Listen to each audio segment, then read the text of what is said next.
meşale yakıyorlar bak. Ben de yakabilir miyim? Bak yakıyorlar zaten. İzleyelim onları. Ama çok tehlikeli. Ateş, ateş. Yapacağım. Anneciğim elin yanar senin daha.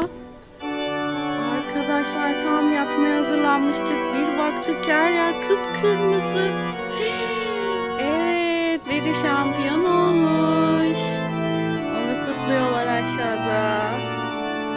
Görüyor musunuz? Çok güzel. Nasıl kıpkırmızı olmuş Ecrin. Hadi sen de var. Oo, şampiyon, şampiyon de. Şampiyon. Şampiyon, şampiyon. Şampiyon Galatasaray. Hadi bağır. Şampiyon.